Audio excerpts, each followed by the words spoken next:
एक नाशिक न्यूज, प्रेक्षकांचा विश्वास आणि निष्पक्ष पत्रकारितेची ओळख।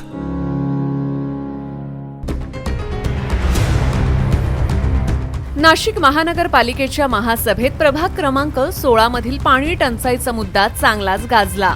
प्रभागात कमी दाबानं तसेच गढूळ पाणी पुरवठा होत असल्यानं नागरिकांना पिण्याच्या पाण्यासाठी मोठ्या अडचणींचा सामना करावा लागत असल्याचा मुद्दा उपस्थित करण्यात आला। शिवसेना नगरसेविका ॲडव्होकेट पूजा प्रवीण नवले यांनी प्रशासनावर सवाल उपस्थित करत या गंभीर प्रश्नावर तातडीनं उपाययोजना करण्याची जोरदार मागणी केली।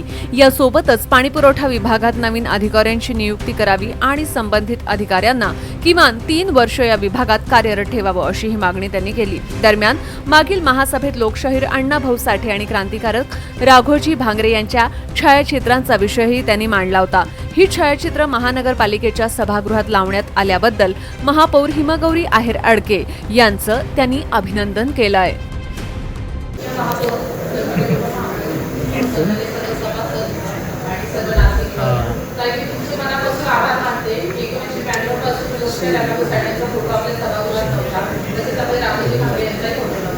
मला प्रभागात इलेक्शनच्या पिरियडमध्ये मागच्या सभागृहात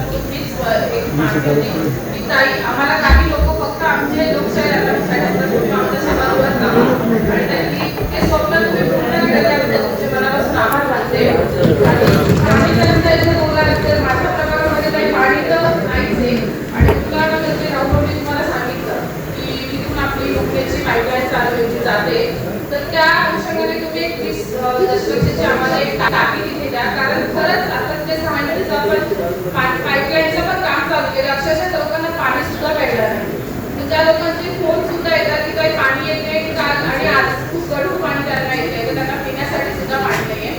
आणि टँकरचं म्हणा तर टँकरला फोन केला तर मिळतोय टँकर नाही असं नाही। तर माझं एकच म्हणणं आहे की प्रशासनाला तुम्ही विचारा की दुरुस्तीचे काम वर्षभर का चालतात आणि पाणी प्रश्न सोडवायचे नेमके काय उपाययोजना हे करणार, किती दिवसात करणार हे त्यांना विचारा। आणि एक तर तुमच्याकडे माझी मागणी आहे, पाणी पुरवठा विभागामध्ये आधीच अधिकारी कर्मचारी कमी असताना आणि पुरेसे पाठबळ नसताना जे नवीन अधिकारी वर्ग ज्याच्या बदल्या पाणी पुरवठ्यात होतात ती लोक अधिकारी 4-5 महिन्यामध्ये बदली करून टाउन प्लॅनिंग आणि बांधकाम या ठिकाणी बदली का करतात। तर माझं एकच म्हणणं आहे तुम्हाला की अधिकारी कर्मचारी सन्मान्य तुम्ही निदान त्यांना या विभागामध्ये 3 वर्ष कार्यरत राहावे असं तुम्ही त्यांना सांगावे। एवढं थांबते मला बोलण्याची संधी